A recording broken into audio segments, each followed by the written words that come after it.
I don't know many of you. I would guess half of you are familiar with my work and half aren't. So it's always hard to do kind of a beginner and a advanced in the same presentation. I'll attempt to do that. Should be around 30 minutes, but I don't know because I've never done it before. I think everyone is aware that that we are alive at an unsustainable time. We've been consuming resources and the natural world to sink capacity for beyond our means for a long time. One of my core beliefs is that we are energy blind during this time. And with the exception of 2020, COVID, 2009, the Great Financial Crisis, a few years in the 1970s, the Great Wars in the 20th century, and the Great Depression in the 1930s, we have increased the amount of energy available to humans every single year. And so all of our technological plans about the future kind of assume that that will always be the case. And my thesis is very soon we're going to have less energy available every year, and that's going to have massive implications for our societies, our economies, and for nature. So let me get into the share screen mode here. How does that look? Thumbs up, Stan? Excellent. Yeah. All right. So I gave a presentation to 30 tech investors who are interested in climate, but there were also European philanthropists, many billionaires were on the call last week. And this is a shortened version of that talk because being in philanthropy, you are investors. You're investing for our social and natural world future. So this is all under that umbrella. Here's a not too well-known quote by Albert Einstein. If I had only 1 hour to save the world, I'd spend 55 minutes defining the problem and 5 minutes finding the solution. So I'm going to spend 30 minutes here defining the problem. We live in a world of reductionist expertise in silos, and the charismatic, high-status people rise to the top because they're experts on some aspect of our situation. But what ends up happening is you have all these experts that don't fly up high enough to look at how the system fits together, how the parts and the processes interrelate, and everything does interrelate. And I'm going to attempt to articulate that in the next 30 minutes. So this is a simplified overview of the human economy or the human ecosystem, not exactly taught in our economic textbooks. But quite simply, we have ideas and inventions, and we combine energy and materials into products that we sell, and we have monetary markers that overlay all this. We do this in a way to get individually and in aggregate the same emotional states of our successful ancestors in a wildly different high resource intensity environment, plus pollution. And it's not only climate change, but endocrine disrupting chemicals and ecosystem degradation. And what we do is we increase this over time and call it GDP. So really quickly on energy, and about every slide I'm going to show today, I could spend 30 minutes on. So this is just going to try to give a impressionist. If you squint, you can see the shape of the story. This is something we take for granted, less so because of the Russia-Ukraine situation, but we need energy for every single good and service that is produced in the world. We need energy to invent, to create, to mine, to deliver, to manufacture, to service, to repair, and to dispose of everything in our economies. And this is all happening during from a 30,000 year vantage point. We're alive during the carbon pulse, one-time geological bonanza where a species, ours, is drawing down the ancient sunlight that was stored under the earth 10 million times faster than it was trickle charged by daily photosynthesis of the past. And this has enormous and unappreciated benefits to our economy. A barrel of oil does the same amount of work as me or Stan or any one of you working for around 5 years. The global economy today uses 100 billion barrel of oil equivalents of coal, oil, and natural gas. That's added that labor to our economies. That's 500 billion human worker equivalents are added to our economy that has around 5 billion real humans. And we don't think about this because all we do is pay for the cost of extraction and mark it up a little bit. And it's as if we owned this, and it's due to our cleverness. So this, as you might surmise, has boosted our wages, our profits. It's reduced the price of stuff. And in aggregate, if you multiply the number of humans times the average consumption per human, the human economy is 1,000 times bigger than just 5 centuries ago. Economic textbooks, I have a master's in finance from the University of Chicago. The word energy was never mentioned. We treat in our economies $1,000 worth of energy equal to $1,000 worth of coffee cups or batteries or cupcakes or whatever. So our culture treats, and this is also still taught in our economic textbooks, there's a virtuous cycle between households demanding something, firms designing and producing it, selling it in this virtuous cycle. This cycle ignores the source, which is the energy and materials to create these items, and the sink, which is a finite sink capacity of the natural world to absorb the waste. So the challenge here is we conflate the dollar value of fossil energy with the work value that it provides us, and we don't include the pollution at all. So as a culture, we are energy blind. So getting back to this macro view, this is how our economy works.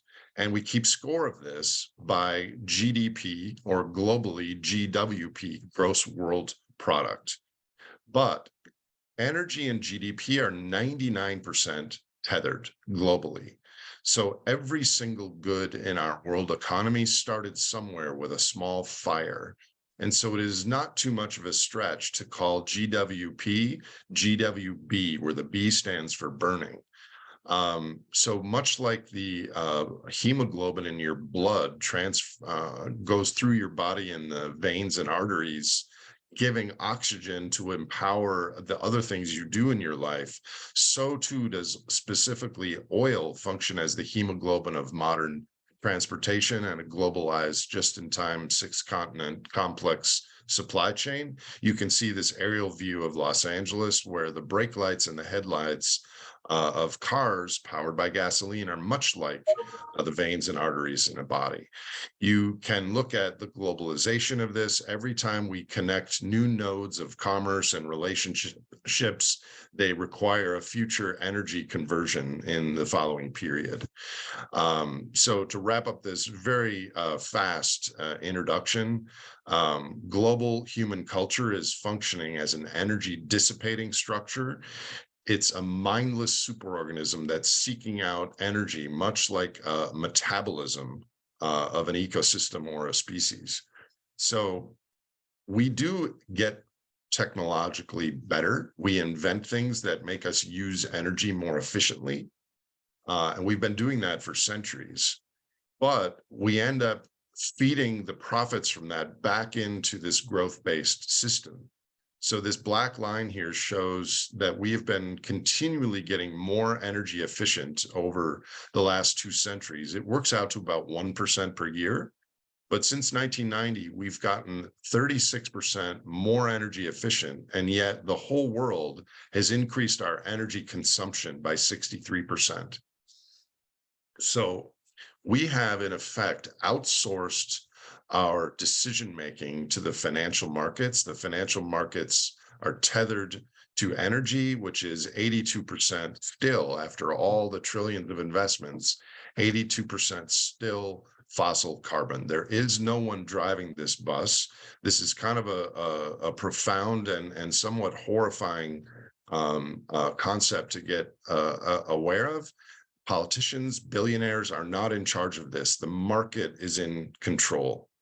So a brief summary, growing the economy and mitigating climate change and the six mass extinction are unlikely to happen under this framing. Growing the economy by replacing fossil fuels with renewables is unlikely to happen. We're growing renewable energy very fast, faster than fossil fuels, but we're still growing the absolute amount of fossil fuels more. Emissions all-time highs 2022. What is not likely to happen is culture en masse choosing to leave fossil carbon in the ground, or governments embracing limits to growth before limits to growth are well past. Under this framing, what is likely to happen will continue to grow our gross energy while the net energy declines. I'm going to speak about that in a minute. Massive upcoming monetary creation and financial market support by central banks, governments, modern monetary theory. We're going to need to have basic income and support for more people, a likely rightward shift in politics, a reduction in global environmental regulations. Basically, the metabolism of the system will require us to play whack-a-mole to stabilize the system, and that's going to be more money chasing a finite amount of energy and materials in a global growth machine. So we wonder about the future and sustainability, and what does a sustainable city look like in, say, 2050? What is the scale? What is the energy mix? What is the cultural aspiration? What does inequality look like? What about environmental aspects in the natural world? What is the governance system? My view, and this will also be kind of a whirlwind, is we've got a bunch of road closed signs of hurdles we're going to have to pass before we get there. First of all, not the focus of this presentation, but we're losing trust in media, a functioning government to keep the social contract alive. Gen X may be the last generation of humans that know the truth versus history, because we no longer know what's real or fake. It's a very dangerous thing. My view is a great simplification is coming. I'm going to talk about that in a minute. There's a date in the coming decade, probably, where our financial claims on reality will recouple with our underlying reality, and there's going to be a retracement in global GDP, something like the 1930s. As evidenced by what's going on right now between NATO and Russia. This all marks a phase shift in cooperation, and there is risks of war, et cetera, because we had this trajectory of global growth. And when that changes, it changes the geopolitics. And then finally, as many of you on this call are aware, the ongoing adaptation to a changing climate and ecosystem stability.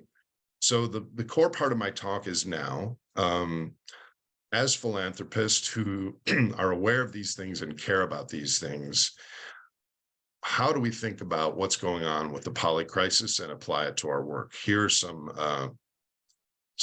themes. So when we produce GDP, as I said before, it's 99% linked with energy, and it's 100% linked with materials, shown here in the purple versus the orange line. So what has happened the last 2 centuries is we have continued to kick cans and find ways to grow. The red line on the far left was Thomas Malthus. He was wrong because he didn't know about fossil fuels. The 1969 line there is Paul Ehrlich and others who had some incorrect predictions. Paul didn't know about globalization, putting things, outsourcing to low-cost areas, or debt. Every single year since 1969, we've grown our debt more than we've grown our GDP. GDP is the income stream that's needed to service and maintain the debt. Then in 2010, we hit a wall, and the central banks had to take over the role of money creation from the commercial banks. In 2020, we had COVID. Again, central banks and governments had to do this giant blast bazooka of stimulus, which is now 2 years later starting to wane. What are the next cans to kick? The default, if we continue to have new inventions and the productivity of blockchain or something that we can't imagine, is able to temporarily at least offset the decline in energy and resource quality, we will continue to grow. But as we continue to grow, we will head towards what I call a Mordor economy, which is that a larger percentage of human energy goes to the energy and mining sector. It hit an all-time low in 1999 of 5%. It's now over 10%, headed towards 15%. So we have to direct more energy away from hospitals and libraries and arts and other areas towards the energy and mining sector, and indicated here by the CO2 scrubbing space shuttles, we're going to have to allocate a lot more of our energy and resources towards environmental remediation. So what I refer to as the Mordor economy, if we continue to grow at 3% a year, we will double the size and scale of all of the energy materials humans have ever used in the next 30 years. And a lot of that will be directed towards the mining and energy aspects of the economy. The other scenario, one that I am quite confident in, is that we will eventually, when we run out of low productivity credit additions and trust, towards more costly fossil carbon, which I'll get to in a minute, and the full cost return to renewable energy, that we won't have enough productivity to maintain our financial claims, and we will have a roughly 30% drop in the global economy, which I refer to as the Great Simplification. The reason I call it that is humans solve problems using complexity. Complexity requires energy. And once we don't have enough low-cost energy at scale to continue to solve problems, there's kind of a whoosh back down. And this is kind of one of the focuses of my work. Another thing that we're enduring right now, largely because of Russia, is a biophysical phase shift. So the story of industrialization is humans adding vast amounts of very cheap fossil energy to replace the things that humans used to do manually. But we do this at thousands to tens of thousands of units of energy. It is very profitable, but it's very energy inefficient. And when energy prices double or triple or worse, it really crimps our energy intensive activities like air travel, aluminum smelting, et cetera. And you see this with thousands of companies going out of business in Germany and Europe because of the high natural gas and electricity prices. So because of the war, this relationship of energy and resources versus technology and money is starting to be recognized by more people. Because the reality is that our entire economy is subsidized by this ancient sunlight, and our narratives are that we're spending the interest and combining it with our cleverness, but the reality is we are drawing down a finite bank account. So if you look at these three lines here, the green line was sustainable hydrological flows. The red line represents a finite resource that we find and start to grow, and then it hits a peak and then declines. And the black line is our money creation. Banks don't lend money. Banks create money when they make loans. So over 80% of our money comes into existence with no reference to biophysical reality. When $1 million is created, the same amount of copper, timber, oil, and dolphins existed as before. And our society now views the world through a financial lens. We've not only financialized the human experience, but also our explanation of it. So from a biophysical standpoint, what we're doing is we're papering over our problems with more and more credit, while the energetic and material basis for our currencies deplete. And that leads to point number 3. Oil for now is the economy. This is a logarithmic chart showing on the bottom the oil consumption, on the left scale logarithmic GDP. So we still have plenty of oil. From a climate change perspective, you would argue too much, but we've long ago used the best. This is the United States. Most of the growth in global oil has come from the United States in the last 10 years. This graph shows the decline rate from all the wells drilled starting in these years, and you can see the decline rate gets steeper and steeper over time. If, for whatever reason, we were to stop drilling oil in the United States for an environmental reason, for a lack of capital reason, for anything else, our oil production would decline almost 40% in the first year and another 25% in the next year.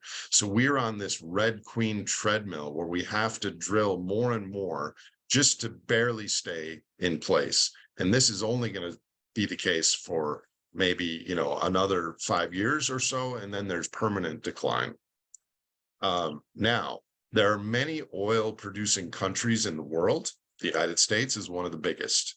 However, a lot of these countries use a lot of that oil internally. So a very important statistic is of the oil available for purchase in the global export market. And as you can see here, Russia on the left graph has 25% of the exportable natural gas and 22% of the exportable purchasable in the open market oil. If you look on the orange graph on the right, Russia and Saudi Arabia together control almost 50% of the oil that's available for purchase in the world. So as this biophysical phase shift happens and more countries and people understand that energy and materials are real power and that money is an overlay for it, there are going to be geopolitical shifts. And a big one is that the United States not only has used the most fossil hydrocarbons in human history, but we have created a currency that allows us the seigniorage, the economic benefits, where all other countries have to buy their oil in our currency. And this is, in my opinion, the major driver. I would think the military is only 20% of the reason. I think that the war in Ukraine was specifically for economic reasons, because Russia sits on the largest resources in the world, and they're doing this to pull the biophysical veil and hurt economically the West. That would be a full 1-hour presentation just on that. Next point, the alliance of the aggrieved. Well, my view is that our hierarchical surplus-seeking behavior in humans started at the agricultural revolution, but colonialism is a real phenomenon that happened. This shows that countries have been under European control. This is another long conversation, but the reason this is relevant now is China is going to these countries. The BRICS are expanding. They're trying to do a new swift way to transact internationally and avoiding the dollar. They're going to some of these countries and saying, we don't want to colonialize you. We want to partner with you. We will give you economic benefits in return for your resources. And there is a real move towards a multipolar world order instead of a unipolar world order. Also of interest to many of you, in the pursuit of decarbonizing our energy supply, we will rematerialize our energy supply. I don't think we have the amount of lithium, copper, cobalt, and other things to fully scale the renewable energy that some people are promoting. But even if we did, many of these minerals are in countries that are already experiencing social unrest. They're downstream from the fact that Europe is able to pay for higher natural gas prices, but they're not. They are already experiencing higher wet bulb temperatures. So their labor forces don't have enough air conditioning and other benefits. They're having climate impacts. So there are huge social and geological barriers to a rematerialization. Plus, there's the ethical. Should we rematerialize and do all this in resulting in the global north, living another 20 or 30 years under this consumption profile with the resulting damages? Another theme is witnessed by what's happening in Germany, one of the greenest, most environmental conscious countries in the world. They're reopening coal mines. And so I think energy security is going to become a much more central theme than low carbon.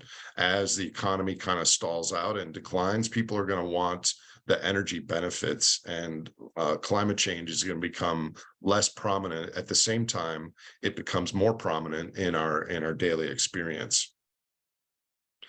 I kept this in here. This was given to investors, but I think it's relevant as well. We have created the rules for investing between the blue and the red star of the carbon pulse when all of us have been alive. In this time, there's this 60%, 40% stocks versus bonds allocation, which was been standard. Now we're in this phase shift towards a biophysical understanding of the world. I would say stocks, bonds, cash, commodities in some more balanced ratio because of uncertainty. But ultimately, as we peak and go down the carbon pulse, financial capital is just a marker for real capital, which is social capital, our relationships and networks, natural capital, our ecosystems and natural resources, human capital, which is our health and our knowledge and our skills, and built capital, which is the infrastructure and the Zoom apparatus that allows this call. And why do we invest anyways? Partially it's to create the infrastructure of the future, but partially it's to have an outsized status relative to other humans. Another topic that is becoming central under the polycrisis is the well-being of our populations. We are learning that GDP is this metric of how much stuff we burn, and it's not really a metric of how healthy and happy our citizens are, nor the protection of the natural world. And this graph can be shown a dozen different ways, but it's basically once you have very little energy, a boost in income and energy gives you massive development and well-being benefits. But once you have around 100 gigajoules a year, like Italy, a tripling of that to the United States levels gives you very little extra benefit and well-being. At an individual level, the average American uses 100 light bulbs worth of energy per year. And do we need all that? Is the marginal use is so that I could bake 2 turkeys at 3 in the morning if I can't sleep? It's those first few light bulbs worth of energy that could charge a cell phone or purify water or something like that. We're going to have to better understand this dynamic. Relevant to philanthropy, if you think about this, all of you on this call have been in very high-level meetings, maybe not the World Economic Forum, but you go to a conference, and what ends up happening is people defer their creativity and their decisions to the high-status people at that conference. We solve physical world problems using social sorting mechanisms of popularity and status. And could you imagine if you went to one of those meetings that instead of just listening to the keynote presentations, that everyone had to write anonymously what they thought the biggest problem was and what they thought the solution was, but it was anonymous. There was no status risk. A friend of mine last week said, dude, you got to watch this panel with these 3 people. They have the answer. And I'm going to watch it, but my initial thought was anyone that's on a panel in front of hundreds of people, they don't have the answer because the answers cannot be voiced publicly. So how can philanthropy avoid the consensus trance of what is popular but not effective is an interesting question. The choreography of what we face is almost all governments, corporations, tech investors, and philanthropists are basing future funding grants project on growth continuing. And this also is a consensus trance. How many organizations are funding projects that will be appropriate for a biophysically smaller, less complex, less globalized future? And I would say that in addition to trust and oil depletion and geopolitical peace, that time may be one of our most valuable assets. And I just don't think we have that long of a runway before things get really difficult. So I continue to advocate that philanthropy approaches a spend down approach, because you're one of the few degrees of freedom in our world. Unlike corporations or governments that have constituents, you have the ability to influence things in a large way. And I think the next decade, money should be allocated towards the things that are needed. Lastly, we're alive at a time, and this feels particularly poignant and real to me. I care most about the 10 million species we share this planet with that don't have a voice in what's happening. I care about the health of the natural world, not only during my lifetime, but in generations and millennia to come.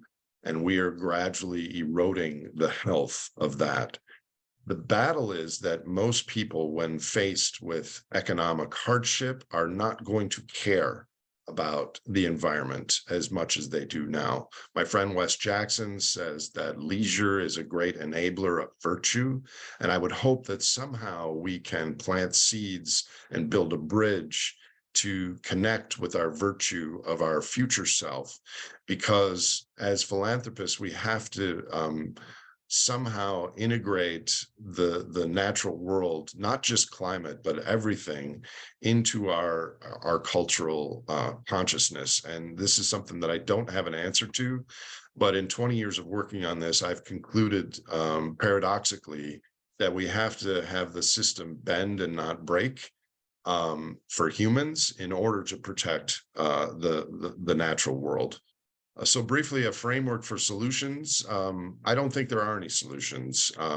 This is a predicament, not a problem. So there are millions of responses that will make the future better than the default.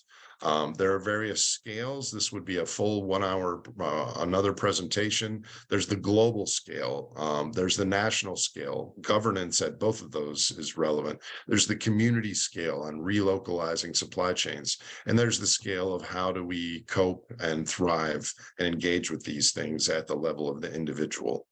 So with our work, and this is the map that I kind of see for this whole story, there's three main categories. One is I think we have to bend, not break. We're stretching the rubber band of financial claims on a biophysical reality that's starting to go flat and decline. And it's not that we don't have enough resources, is we don't have enough cheap resources to continue to grow.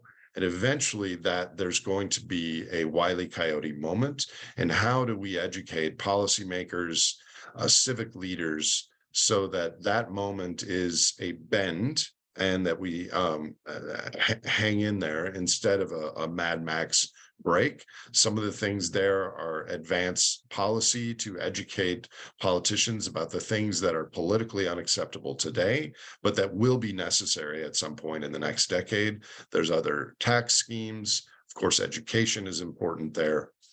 Second category is to stabilize the system. This means relocalizing and re-regionalizing supply chains, because we are incredibly fragile in the 6-continent just-in-time supply chain with pharmaceutical ingredients created in China and India as one example. And so we have to look 2 or 3 steps ahead to what's happening this decade and not just look at what's happening this month. We have very unhealthy people in the United States. Psychologically, probably 80 or 90% of us are suffering from some form of trauma. And this overlaps with Michael Lerner's work. We need to have healthier psychological people that can act as rocks in the river as these events unfold. And last but not least, what do we do about the bottlenecks of the 21st century? What do we propel of value through all these events that are upcoming? Knowledge, cultural, ethics, species. How many species don't have a single human champion to support them or protect them? So this is starting to bubble into our consciousness. I think it's happening kind of too late, but we now know who we are, how we got here, what we're doing, what's possible. And we really have arrived at a species level conversation where I think we have to understand how all this fits together, that we have a metabolism as a global economic system in order to respond to it. And all of our work should be trying to meet the future halfway and change the initial conditions of these events when they arrive. As I said earlier, I think philanthropy has a huge role to play here that governments and corporations and individuals can't really play. And Joan and I will be available to field questions or point you in the right direction on some of these things. I'll finish with this quote: "When a system is far from equilibrium, small islands of coherence can shift the entire system." Thank you.